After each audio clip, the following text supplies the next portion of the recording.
Hi, I'm Miranda HP. And I'm Connor Calloway. And together we are the Bountiful Bards. Thanks for tuning in to our one-on-one D&D podcast, The Fountains of Cathaidra.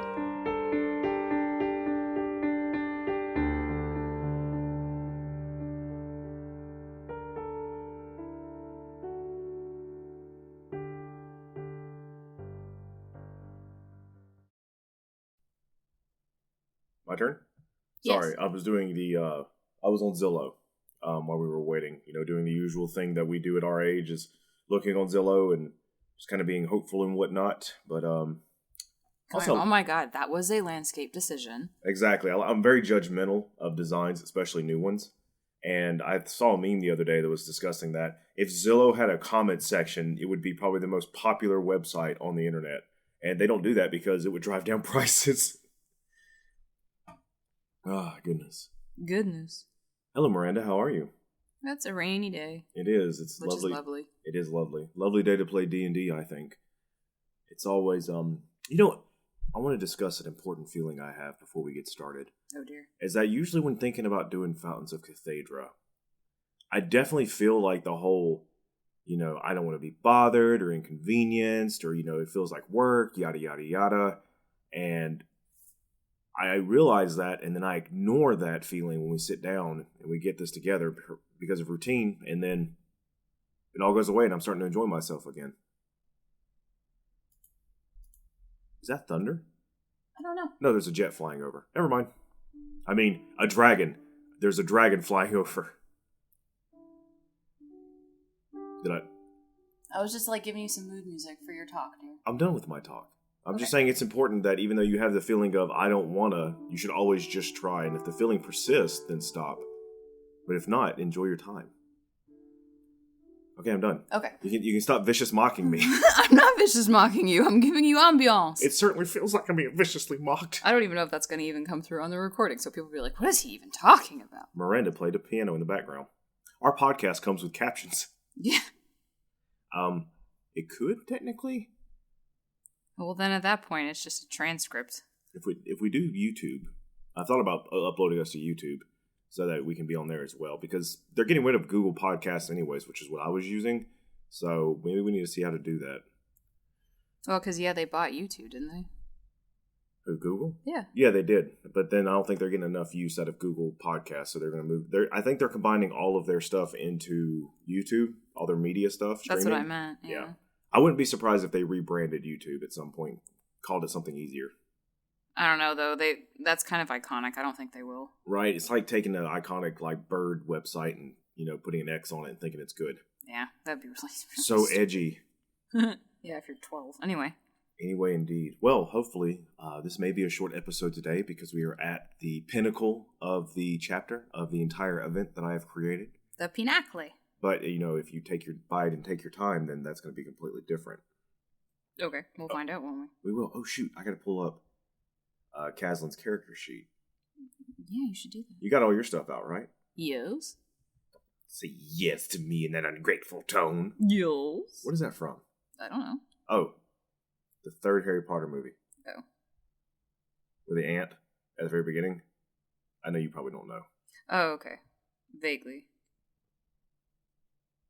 Oh, there we go. Okay, I have the character sheet pulled up right there in Obsidian. All right, pulling up my notes. So, as you remember last time, you had quite the debacle with yet another arch-cleric. It seems to be a bit of a trend here. And you were able to collect a few goodies, which you will not... The ones I didn't blow up. Right, which you will not have a chance to look at, because also I have not decided what those goodies are yet.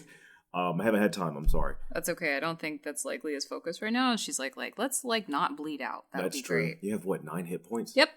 I forget. I don't think 8 hit points. I don't think Kaslin has taken much damage. No, he hasn't, because he was hiding in a box the whole time. Good job, Kaslin. What is Kaslin's... What is +3 when it comes to skills again? I don't know. I think it's a 17, 18 maybe? Why would I know these things? Because you play D&D? Because you play characters? Yeah, but the math's already done for me. You are killing me, you know that? Yep. Okay, give me 1 second, y'all, I'm sorry. Character 5E Rogue Rogue. There we go. We go. Got the rogue. Wait, no, it's ability check. Anyways, it doesn't matter. He has a high dexterity. You don't That's a need +3. DS. So after your debacle with the Archcleric, thankfully being taught this before you left, you found an old spell lock on the floor that you knew needed a drop of blood in order to activate. And once it did, a large gaping abyss sphincter opened in the middle of the chamber. You know them gaping sphincters. I couldn't help it. Yes, a sphincter opened in the middle of the floor, showing a deep, dark, black abyss, for which you grabbed a very hesitant Caslin and tossed him in, and then you yeeted yourself in after him, and you both vanished into the smoke. Poof. Before we get started, I wanted to bring you a very interesting tidbit I was discussing with Alex, my other DM friend. Oh dear. And he was asking about the mechanics of how the magical darkness works. And I eventually came to the pseudo-magic understanding. I was like, it's not mist or fog or a cloud or anything or smoke that's obscuring. It's none of that. All that's really occurring is that the conjurer is making a bubble, like a dome around said area, that does not allow any protons to pass through. Therefore, there is no light inside. And the question that prompted that is, should you be able to see magical darkness at night? Like if somebody cast a spell and you were just walking through the woods, would you be able to tell? And then I brought up Vanta Black, which I would love for anybody to search Vanta Black. Right now, it's the most darkest pigment that science has been able to create that we know about. And it's like I told him, it's like the eyesight is really good at adjusting. And usually at night, you see just a whole plethora of dark-themed colors, like dark leaves and moss and stuff like that. But this is just literally a slate of darkness. So it would be like seeing a wall or a stone. And another thing that could be interesting, too, is because, like, the way that, light works is it's how your retina and your, like, brain absorbs that. Like, correct. Which is why, like, at nighttime, like, he was bringing up the nighttime thing, like, we have rods and cones in our eyes, and that's why we don't see color as well at night, because I think it's the rods that activate at night or, like, are used at night, and they don't see color very well, but they see movement very well. It's very true. And then that's why I would also argue those creatures with dark vision. So if you were to roll a perception check to look for anything and magical darkness is in the area, for a non-dark vision character, the DC would be higher. And of course, lower for those that have dark vision. But then when you walk inside, your dark vision doesn't matter anymore, because even though you have more sensitive eyesight, as long as you're not getting light protons, you're not going to be able to see. Right. Is that how night vision works? Night vision. It's more rods and cones takes in. Well, it's like how cats, how their pupils get whiter, because you're very rarely in complete and absolute darkness. There's usually like very faint light sources, even if they're difficult to distinguish. So it just like it enhances that, so on and so forth. Like anyway, but what does that have to do with what we're doing now? Just curious. Because you just jumped into a pit of darkness. Oh, right. I don't know how much more I'm supposed to be able to like explain that. Well, I mean, because I have light sources. You think that? We can try. You ready? I don't have a choice. Yeah, I'm literally sitting in front of the door. You cannot get by me easily. I'll kill you. Oh no, dear. Rest assured, my wife can get by me if she really needed to.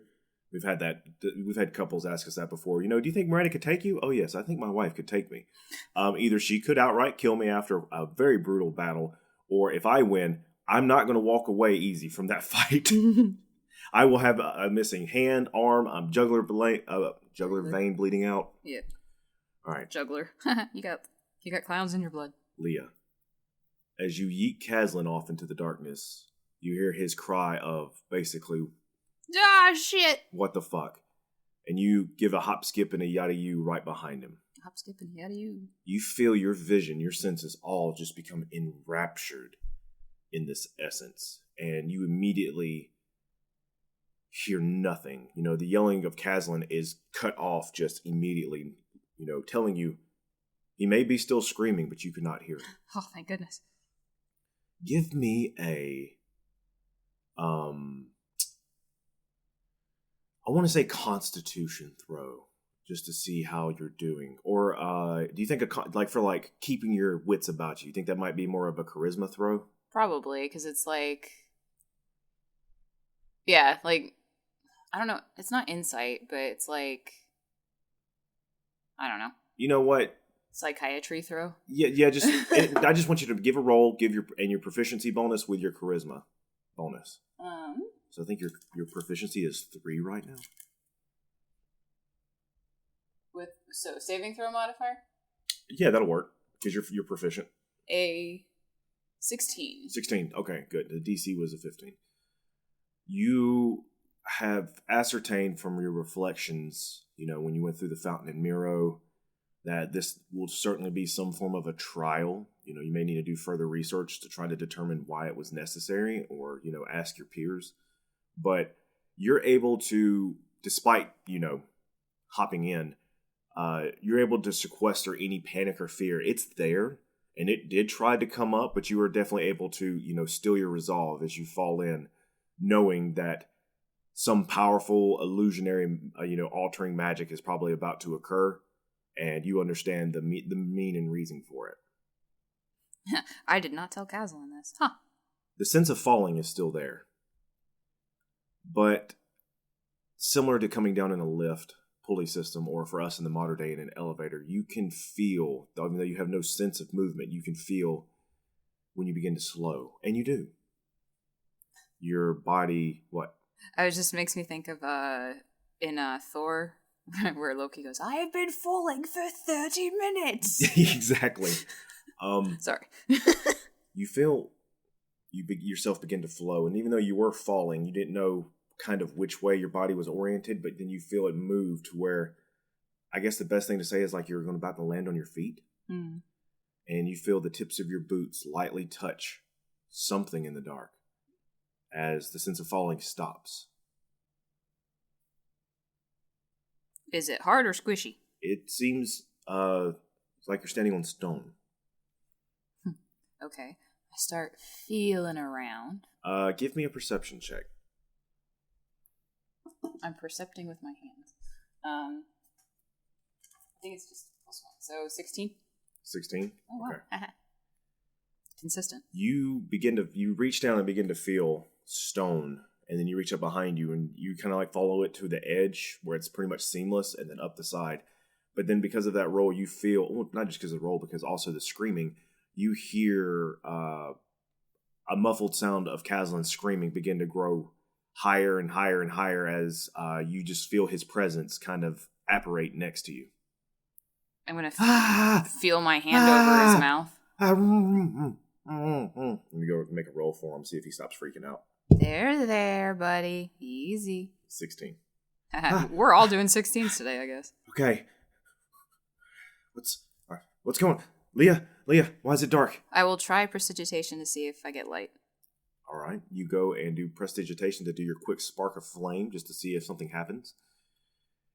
You do. And you see just for the briefest of moment, just these, silhouettes in the darkness. But then right next to you hear, oh, great. As a sconce, not a scone, comes alight next to you. And it starts burning this deep orange amber flame. Like usual flame is orange, depending on what it's made from or the fuel. But this one is definitely of magical nature. And you see it just floating there like calcifer in the fireplace. Yay. And then you hear as you look, and about every dozen feet or so, there is a torch lighting up, spiraling downward. You look at yourself, mm-hmm. and you are yourself. Your hands, your cloak, everything is the same. And you see that in Caslin as well, which, if you recall in Miro, you took on an alternate form. Yes. So it seems you were standing at the top of a cylinder shaft, like it within a tower of some sort, or an underground, column. Okay. I will hit F5 real quick, just in case. All right. And so you just quick save. Yep, I quick save. Be sure you wait until it says "say successful." Yep, and my keyboard lights up green. Mm-hmm. Then what? You're on a ledge, by the way. I should have mentioned that. You were definitely on a ledge. I figured. Well, it goes. I didn't know if it goes without saying or not. It's definitely theater of mind, which I know isn't your forte, which is fine. I just want to make sure. It is my forte, thank you. It's just when you ask me, like, okay, I'm going to give you all these, like, objects and things that are in a spatial room that I'm not going to show you, and now I'm going to tell you which way you want to move, north or south. I'm like, my north or your north? That's true. I apologize. It's, I understand my ability to imagine can be a little bit more. We have our strengths, you know what I mean? I'm not saying yours, it's a weakness of yours. I just know that most people can't keep up with 20 objects in an imaginary space in their head. Well, also because I don't see images in my head, so. That's true.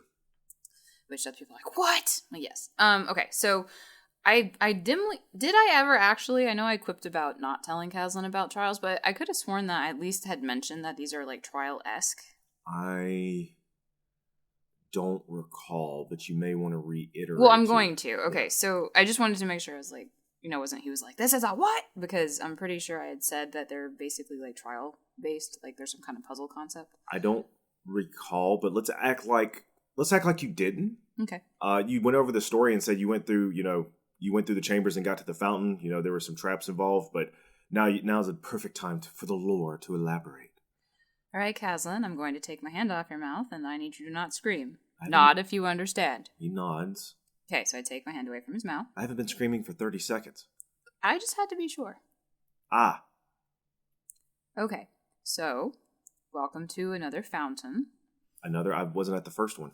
Well, no, I know. I'm saying this is another fountain, not that you've been to multiple. Okay. So, these fountains are all tests of some sort. Test? Yeah. What are we being tested on? Well, this one, if you take a look at the fact that we're on a ledge and all this stuff. He goes look over the side. Ooh. I suspect this is a test of agility. Which is kind of your forte, yeah? Me? Yeah, your little agile, nimble trickster self. But I thought this was what you're supposed to be doing. Well, I did the first one, and each of them caters to certain strengths. I'll help you as much as I can, obviously, but this is where your abilities are going to shine. You said you wanted to make a difference, right? You wanted to go do something important? Yeah, but I don't know. I didn't realize it was going to be, up to me. I thought I was just along for the ride, like, it's a side character. Well, every side character has to have his character growth moment. Okay. This one is yours. Okay, so what should we do? I don't know. We're going to have to figure it out as we go. I suspect, and this may just be from me stating the obvious and what might be game development, but I think we need to follow the lights. I really love the fact, I always love when you get to that voice as Leah, where it is all very practical and like all this is like, even though you're in this fantastical world and everything, you're just like complete logical metagame steps, and it flows so well into the story. So, because I feel like that's the part of me and Leah that we do actually share, is we're put into a situation that it is absolutely batshit insane and we've never seen it before, and it's like, okay, we could freak out, but that would serve no purpose. So let's figure out what the fuck to do. When in doubt, cast Fireball. So it looks to me like we need to get. So you said the lights were spiraling downward? Yeah, do you look downward? Yeah. Well, go ahead, roll me a perception check. Can I see what is down? Oh no, I'm up. Yes. Well, I rolled a 4, so yeah, I can't tell what's up. That was funny. You do look over the side, and you see ray cuts of orange light coming from the torches being eliminated or stopped by black shadowed bricks of some sort or another. From where you're standing, it doesn't look like there's really any way for you to climb down based on that roll. But, you know what? Can I? I'll have Caslin roll as well, because he's looking with you. And can I, one thing I wanted to do was, so with prestidigitation, you can create objects and stuff, right?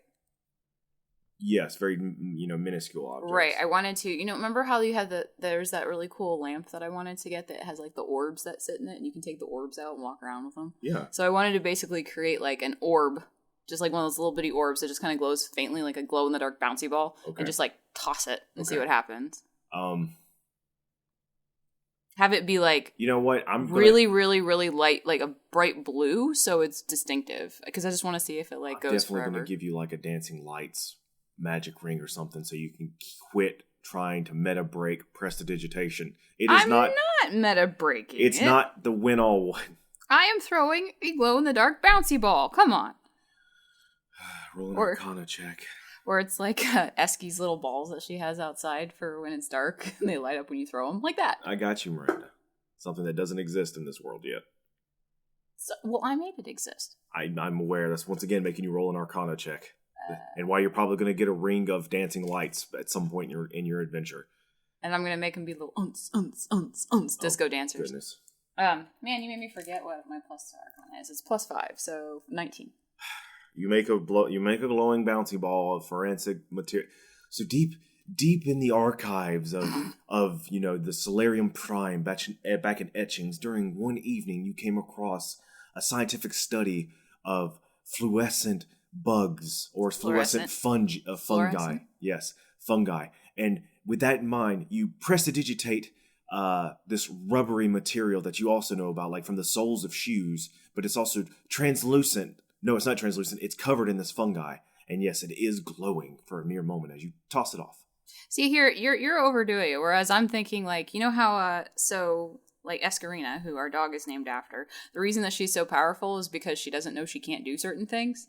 Like, her staff is over there, and she's like, well, I want it here. And she basically breaks physics because she doesn't know. And I'm trying to... So you understand we're two gods, basically, whirling, where you're like, this is logic, and I'm trying to take your logic and turn it into a narrative fling, okay? I know that. I'm just saying, I think Leah must be like, it dark, want light, throw light that way. Like, that's all she's thinking. Like, there's no, like... What are you trying to ascertain for tossing off this magic ball? I just want to see if it, like, lights anything up on the way down, or if it, like... Another perception check, then. Because, like, when you drop a pebble into a well to see how far deep it is, that kind of thing? Yeah. It's like that, just with light. I rolled an 18 on both of them. Very nice. So, 19. Very nice. So, you see, as it's falling, all of a sudden, about halfway down, you hear a boing as it bounces off to the side, and then the magic of prestidigitation dissipates. And Caslin goes, okay. And then he reaches out and his fingers touch something, and materializing in his hand is like a very, like, stiff's not the word I want to use for obvious reasons. Rigid. Turgid. Taunt rope. Okay. A taunt rope. Yes. Is taunt the right word? Taut rope. Thank you. T-A-U-T. Taut. Caslin goes, okay, so we got lines of rope in here. And I see some pipes and stuff as well. So we got to climb down. And you said this is a trial? Yeah, I would definitely see that being the case. Okay. And he looks and follows it. And across the way, there's another ledge, which is right above one of the spiraling down torches. So you can actually see the shadow being cut up on the wall above it. And he, so I got to go across there? Well...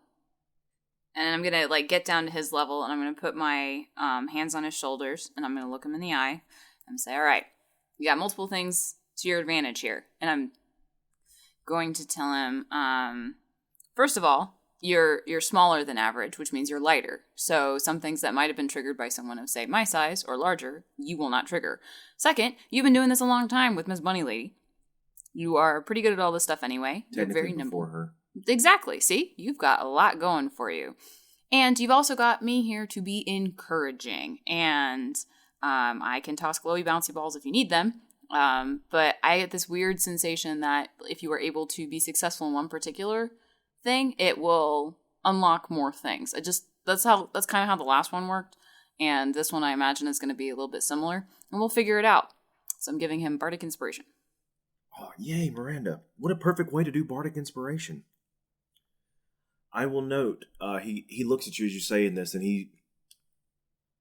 you as a storyteller just immediately see, the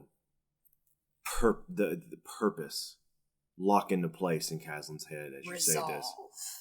Just resolve, and he says, so, this trial's made for me then. Absolutely.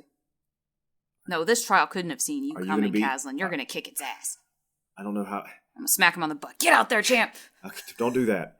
Hold on. And he reaches into his satchel on the side, and he pulls out a very long length of hempen rope. He says, okay, so you're going to have to climb down too, right? Yep. Okay. Here, tie this around your waist. How much do you weigh? How tall is Leah? I don't know how tall you may. Usually all characters are 6 feet in No, I think D&D. Leah is just like Did I make her like my height, or did I make her shorter? I think you made her 5'10". Like Did you wanted, really? you wanted her to be tall. Okay, so she's 5'10". She's not as buff as I am, so Right. let's say she's like 150. Okay.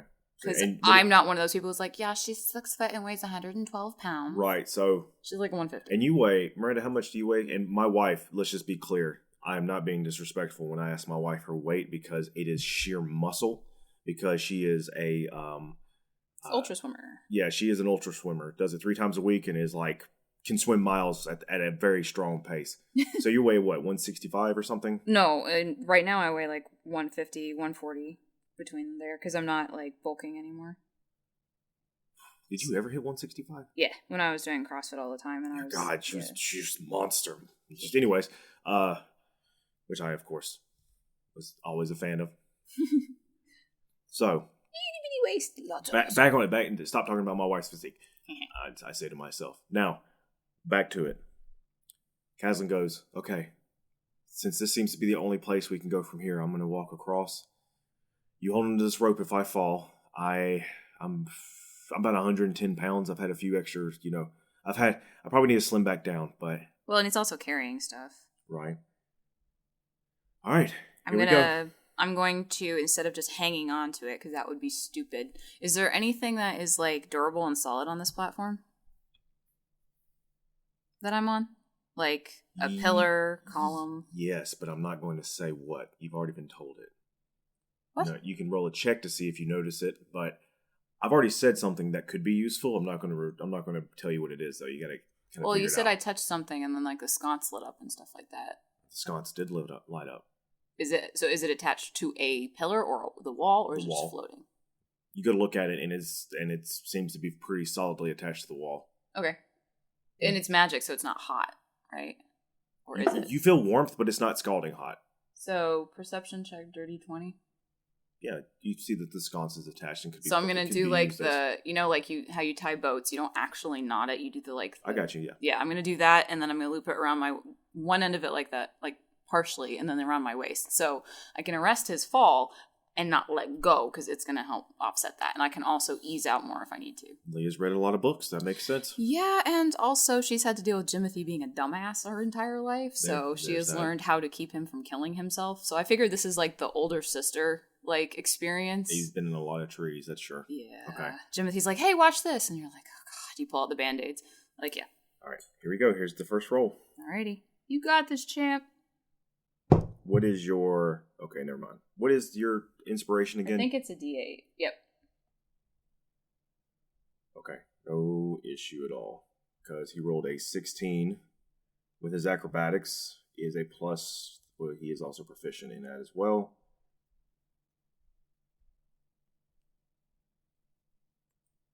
+16, so that is a 22, right? I don't know. Lots of numbers. It's 22. Yeah, so 22. He steps out, and you see that his foot bows down just a little bit. And he goes, ah. Then you see his body just relax as he holds both his hands out to either side and very carefully makes his way 1 foot over the other across this very thick line. And you see his boots are very thin, and it's almost so that he could curl his feet around the line. I should have been more suspicious of us watching Cirque du Soleil. I did build this. This was really supposed to be pipes, but I switched it. He gets to the other side.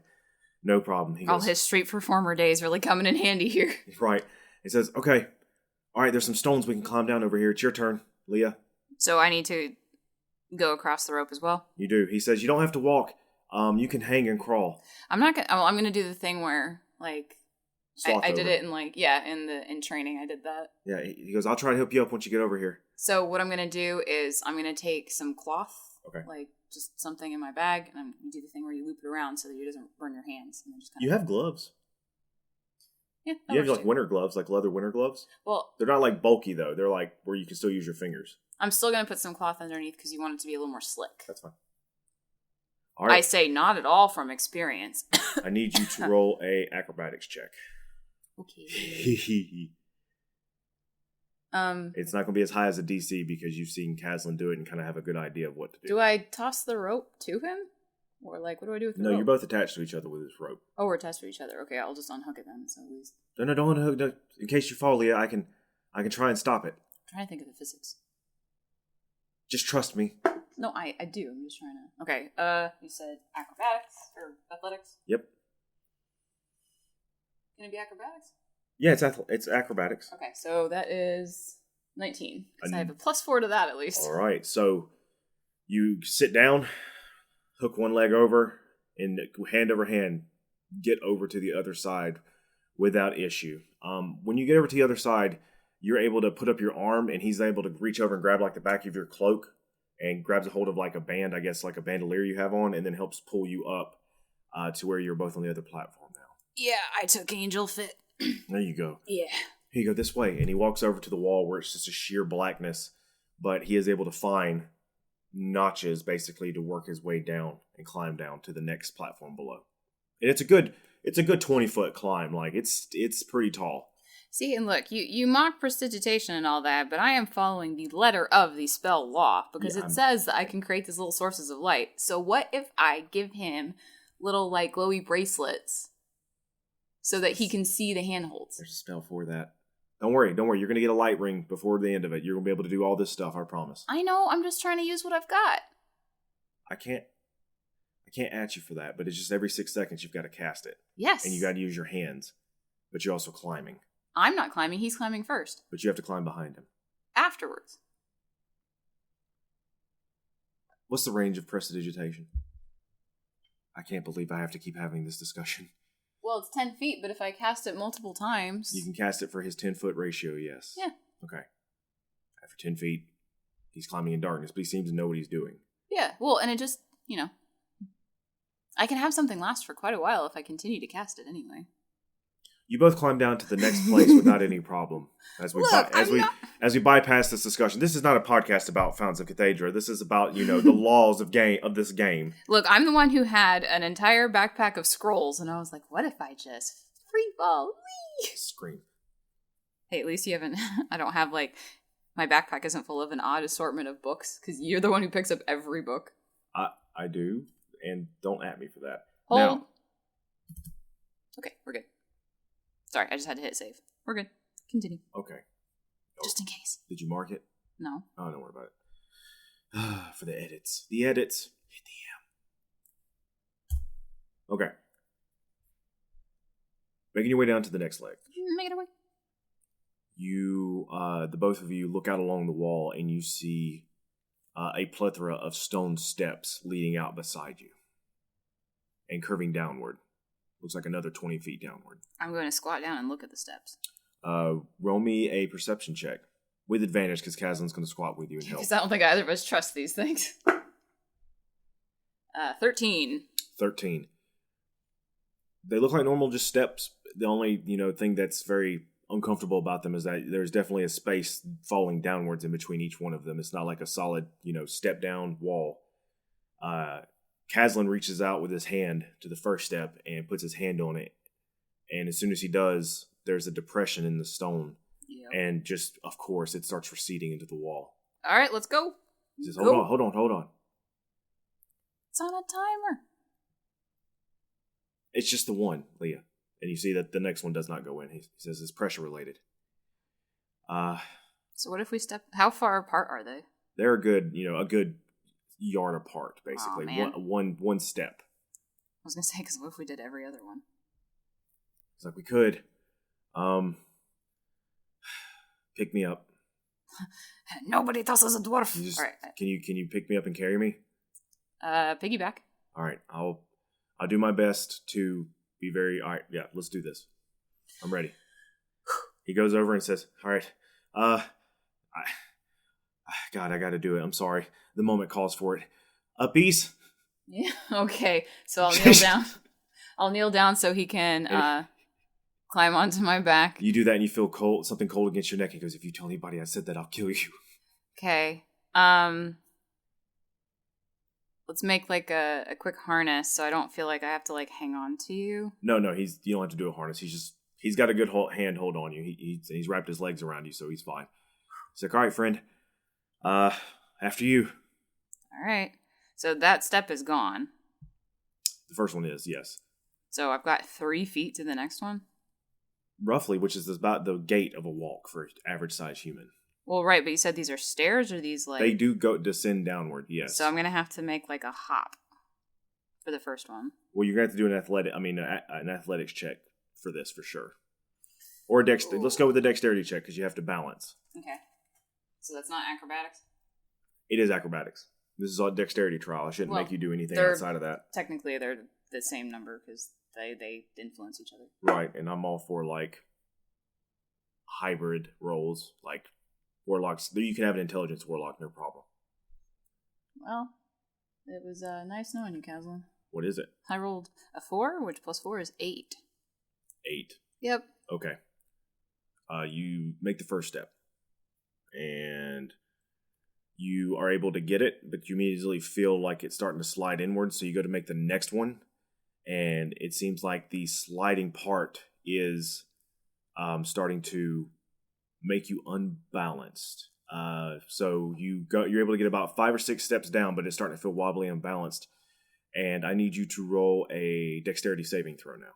Okay.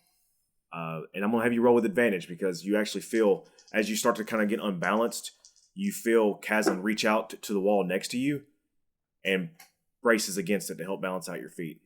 21. 21. Okay. You, at this point, you remember in Spirited Away when Chihiro goes down the side of the stairs and it's like really fast? Exactly. That was how I was going to do this anyway, honestly. Right. And that's exactly what happens as you begin to pick up speed and, momentum. And then at the bottom, there's a ledge and you have the weight of Kazan on your back as well. And when you get down there, you are just about to, go basically careening off the side because of your momentum. You do make it safely to the bottom. But right before you do, you feel Kazlan, hop off of you, like just gracefully let go, hit the ground. And with the rope, he pulls it to, basically stop your forward momentum as you feel it snatch your waist and you kind of stumble and, fall back on your butt. But he stops you from going off the ledge. I was gonna do so. I've watched some the people who do the free climbing. Yeah, yeah. So there is actually a movement that they do to stop themselves when they have to propel themselves forward. Yeah. And they'll swing their opposite foot behind them and push it either like by the toe or they literally swing it, because what it does is the momentum goes with that foot, the other one stays planted. Right. It's really cool. It is really cool. That's not what happens here, but it is really cool. No, I know. I'm just saying like that would be like if I were in a situation like that, I'd try to do that. Kazan goes, "Whew. I got you. You okay?" Yep. Good job. Uh-huh. We made it. Yep. Okay. Looks like we're almost to the bottom. He looks over the side and he goes, "Yeah, looks like we got well, this is gonna be fun. We gotta climb down on the ropes from one slack rope to the next." Oh boy. All right. Has he used his inspiration? No, not yet. He says, here's what we can do. There seems to be enough rope here that you can climb down, but I feel like I've got to do this next part to get down there and find, make sure it's safer to you to come down, because at the bottom you just see blackness. And he says, I got to climb down to make sure it's going to be safe for us to get down there, because hopefully there's this place likes to play with shadows a lot. It's really messing with my eyes. So hopefully there is a floor down there we can stand on. Do you want to give me your backpack or anything so you're lighter? Maybe. Oh, yeah, here you go. And he kind of takes off and hands it to you. It'd prevent him from, setting anything off that might be set for, an average human who weighs much more than... He's a halfling, right? Right. Yeah, so he's going to weigh, without the backpack, he probably weighs, 75 pounds. That's true. If that, so... Because the first slack rope he's got to make it to is not attached to the platform you're standing on. It's actually running horizontal, out in front of you. And he goes, okay, I'm going to do some trapezing. All right, with your trapeze. You got any spells that can catch me if I fall? Besides the rope? No. Okay. Not... It's okay, it's okay, it's okay. Don't tell me anymore. I got this. I can do this for you. I promise. This is what I wanted to do. I have absolute faith in you. You see him getting this little panic again, but then just gets calm. It's like breathing. It's like when you watch a gymnast, they're getting ready to do a vault, and they do the set, and they do a little shoulder shrug. He's going to use your inspiration, which is, it was a D8, right? Yep. I rolled an 8. Good boy. As he... You can sleep inside tonight. Jumps. And he actually lands on the rope and you see it swing out, but instead of reaching down to grab it, he keeps his feet planted as if he's done this before, and then stands up and waits for the rope to stop swinging. He then reaches down in between his legs and his feet and grabs the rope in between and then swings his body downward, and he's looking at you upside down and he's smiling with his hair kind of lifting, towards the ground, or, falling towards the ground because of gravity. And he's like, see? No sweat.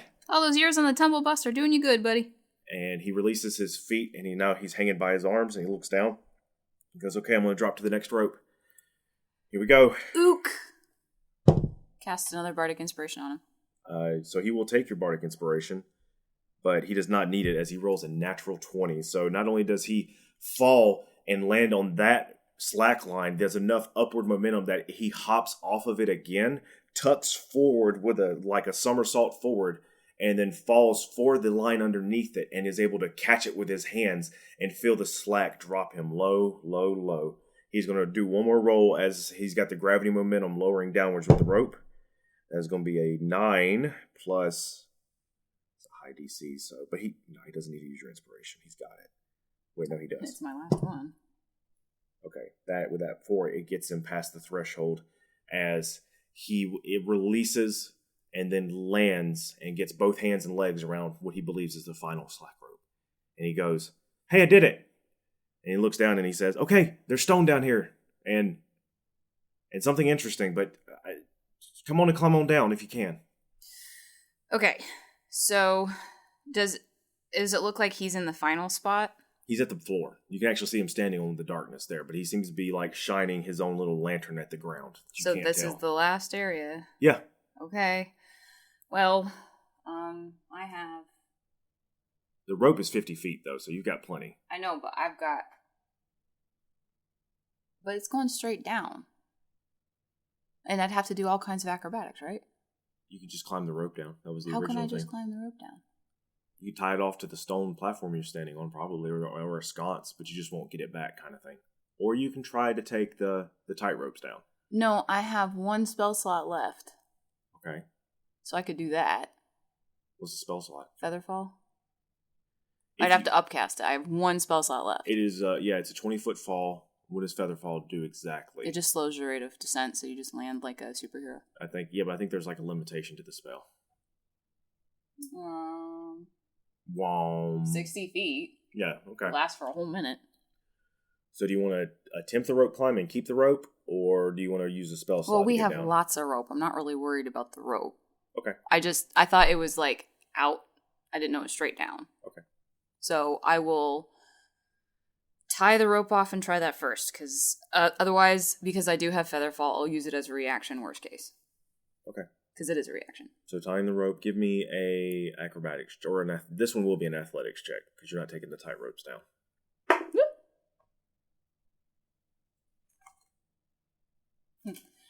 18, baby! 18. She's been doing her angel fit. There you go. Now, you could have actually been able to do it all the way down your Featherfall originally, because this is like a 60-foot drop, but that would be a lot of damage for a character to fall. So, well, but Featherfall, I wouldn't have taken damage. You were able to descend the ropes, no problem or issue. Okay. As you slide down and you feel your feet hit softly on the ground, and you can look over and see, Caslin, since you're in the darkness. And he's over there doing the, oh, yeah. No, he's looking at the floor. What's he see on the floor? Do you cast Prestidigitation to cast light? Sure. If there isn't any, I thought there was enough for him to see by the scones. He hasn't, no. Okay. There's no sconces down here. All right, I'll give him some light. As you do that, he says, man, that looks exhausting. Hold on. And his little hooded lantern, he actually clicks a button, and then it becomes not a hooded lantern anymore, but just an outright lantern going in all directions. I feel like as much as Leah uses prestidigitation, she genuinely doesn't think about it anymore. It's like, how people adjust their glasses? Absolutely. Like the anime glasses thing. I feel like that's what it is for her. She's just like, prestidigitation. I didn't know Leah had glasses. She doesn't. She should. I think it would fit. She only does when it suits the disguise. On the ground before you is a large, made of amber metal, is this circle of just intricate machinery and all of it seems to be interlaced and interconnecting. It's solid. There's no space between it. You can't see past all this, this metal work. But it is the most elegant disc you've probably ever seen, fabricated from metal. Just like pure artistry. I know I'm fumbling here, but I hope you realize what you're looking at is just great craftsmanship in the form of and Caslin says, it's a lock. Ooh. It is a very intricate lock. Why do I picture that guy who does like the lock breaking videos and he's like, okay, and I love it. Cracks his fingers. You have a Master Lock C130. It can be opened with a Master Lock C130. Hits the lock with the other lock and it opens. Yep. You can appreciate that. Anybody that watches TikTok listening, it's going to be in your algorithm now. So he's also just on YouTube as well. Caslin says, you don't by any chance have a key to this thing, do you? I do have a key, but I don't know if it works for this. What key? The thing. Oh, the key that opened the way into the trove? Yeah, that's not going to work. The actual amulet thing. Okay. Caslin goes, can I see that? I hand it to him. He grabs it and he goes, wow. Pretty cool, huh? Yeah, the fountain is close, or wherever we're going, I guess, yeah. Isn't it weird how you just know when you're touching it? Isn't it the weirdest thing? Because then I take it from him and he's like, huh? And I give it back. He says, okay, yeah, of course. Okay, so there is a hexagon here. Hexagon, bestagon. But I'm going to have him roll a intelligence check. I'm going to... with advantage, because this is a lock. Do what I can to help him out. Ooh, that wasn't good. That one was better, though. He goes, this is the first part of the key for this. This will start, I think putting it in here will initiate to where, I guess, lack of a better word, I'm going to have to pick it. So if we don't have any other, it looks like you need a few more of these. Okay, so at this point, does it feel like we're on a timer? Does it feel like we have to do this quickly? Give me an Arcana check. Because you can definitely feel there is some type of arcane to this. Natural 20. Natural 20. You hear him say that. Yeah, I see it. And you immediately start scanning, and you are seeing etched in the metal are runes of some sort or another. And you look closer, and you see how the runes are traced and interconnected. In between each rune is another connecting rune by now is used to continue the script. It's basically the spaces between the words in your sentence with no periods. You see that it's an interlocking system. Oh, look at that kerning. Just beautiful. And you think as soon as he does that, there's probably going to be a timer started. Right, but there's not a timer going right now. No. Okay. But you feel like whenever all of this, these runes, the way they're linked, there is a catalyst that will start this chain reaction of Arcana. And you look, and they all seem to spiral inward one way or another to the center where Caslin is standing. Right, I get that. One more note before you continue. On the outside of these links are secondary ones that you automatically see as evocation symbols. And you've noticed these before when it comes to, electricity, lightning. So you were ascertaining, since you rolled a natural 20, that there is a timer. And that should this timer probably get to the end, the other runes will activate, which would be detrimental to whoever's standing on this plate. And you look to the corners, the entire floor is this lock. Okay.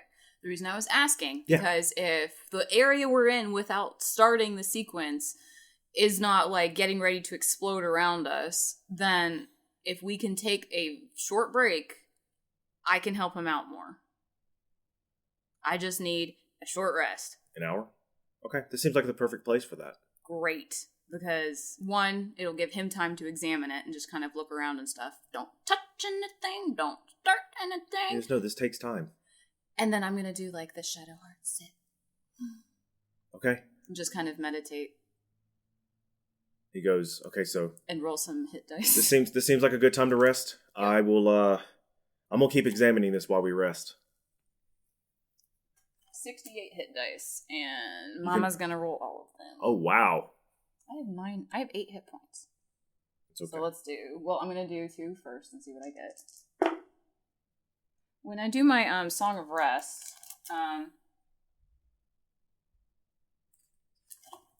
Yes. I'm trying to remember what it does. The Song of Rest. Yeah, because I think it adds like benefits to your stuff, right? Yes, it does. To your healing for sure. I just don't remember because I was pretty sure I had it. Yeah, Song of Rest. Extra 1d6 added to hit dice. Is that like per roll or overall? If you are a friendly creature, you can hear your performance regain hit points by spending hit dice at the end of the short rest. Each of those creatures regains an extra 1d6 hit points. No, you just get just you're given an extra d6 of healing. Okay, so I'll have my little ivories out, and I'm just sort of like playing a very soft sort of melody, just kind of like letting myself recover. And let's see, so that is... Now we get to do math, because I don't do math. So that's 17... 23, 24, 30. Yeah, we'll do that. And then burned 4 of them, 30, and then... What is the d6 for Kazlan so I can roll his? 5. Okay. So that's 35. Okay. He's back up to full health. I'm pretty close. So let's see, 35. What else do I get on a short rest as a bard? I know I get my inspiration back, which is the whole reason I wanted to do the short rest. But I think that's it. I don't regain anything else? Not that I know of. You'll have to let me know, unfortunately. I don't know. Well, I don't have my spell sheet in front. I don't have my stuff in front of me. You're supposed to keep up with your players, with your character. Look. It's been a minute, okay? A minute. We played 2 weeks ago. Yeah, and lots of things happen between then. All right. Bard. Not hard. Bard. Short rest. Sorry for this, everybody. I am suffering from the usual D&D shortcomings, is players not knowing their abilities. They have to keep up with one class. Okay, so yeah, the spell slots are after a long rest, which is fine. Mm-hmm. I just didn't know if there was, like, anything else. No, it's just the Song of Rest, I believe, and your inspiration. That's fine. All right. Okay, so yeah, now I have my inspiration back. No. Bardic Inspiration is a long rest. No, it says short rest. It says right here. It says per short rest. You regain it with a short rest. That's what it says right here. Well, I'm not going to bother with that. We'll do a short rest. No worries. It doesn't? Oh, because that's what this It doesn't, but you know what? Since you've been doing it in a short rest, I'm not going to change it now. You are one character in this world in a team. We're usually supposed to have a team of 3 to 20. So. Oh, it does say long rest. Never mind. Oh well. But at least we got health back. Oh, you did. Well, sorry, Kazlan. I can't inspire you anymore. But at least we'll be very healthy when we die. Okay. Why? Why are we going to die? What did you see? I point out the zappy bits.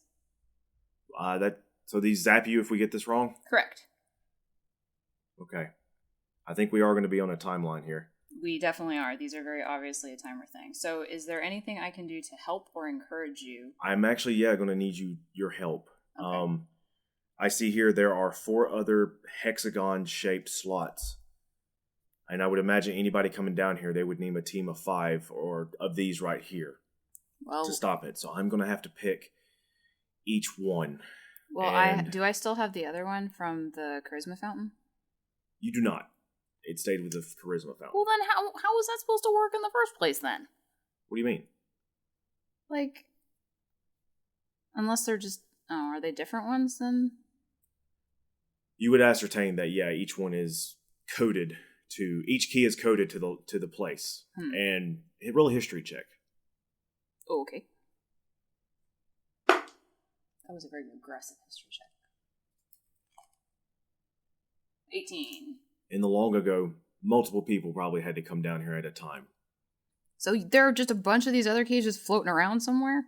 Possibly. Lost, hidden, buried. WTF. As history does. They could be entombed with the arch-clerics because they forgot what they were for. These bitches. Right. All right, Leah. We got 4 locks. Are you ready? I'm ready. Go wait for me over there at that one. I'll meet you there as soon as I place this. Okay. I go wait over there.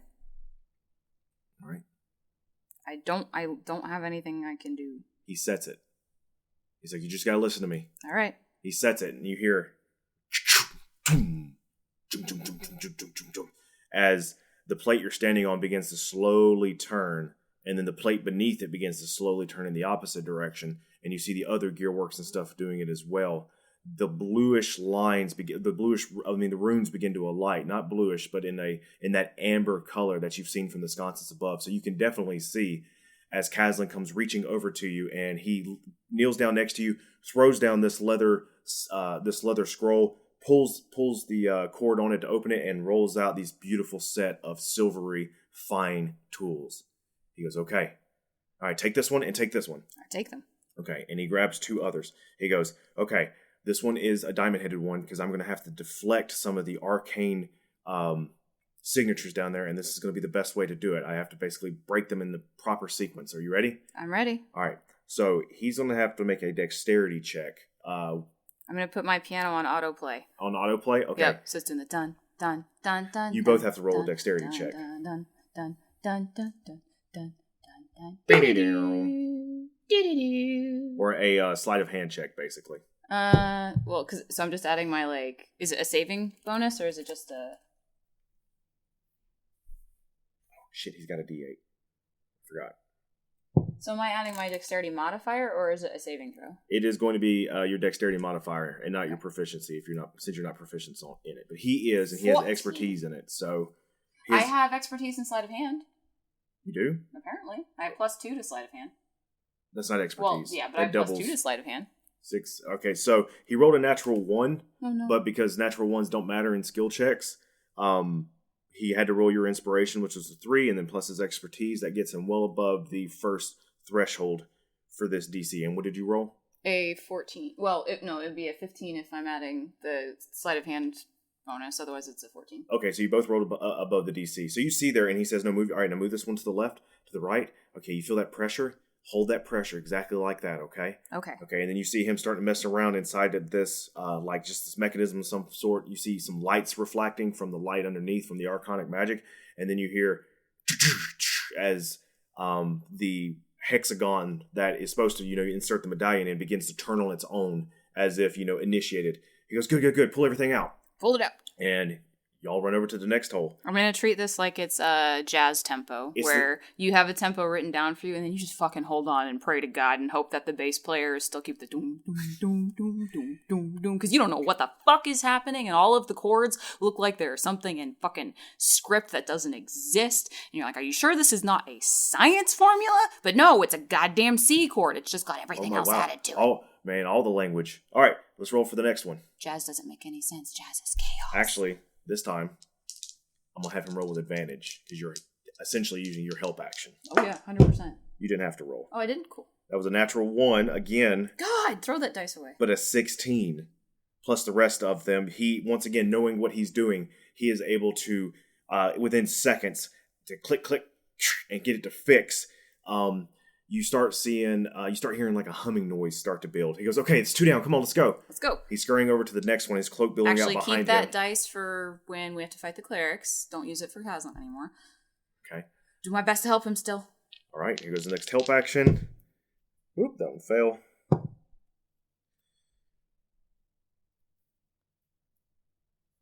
He makes the DC by 1. Third and final, there is another click as you hear this humming, and that you feel your hair begin to start standing on end, as if there is a current of electricity building. My piano starts playing a little faster without meaning to. Here you go. And then he helps you pick up the tools and everything, wrap them all up. By this point, he's just grabbing them and throwing them in there, and then grabbing the bundle and heading over. The tension is definitely building. Here goes the final roll. It's going to be a high DC. Got this, buddy. He rolled high enough to break the DC, which was 25.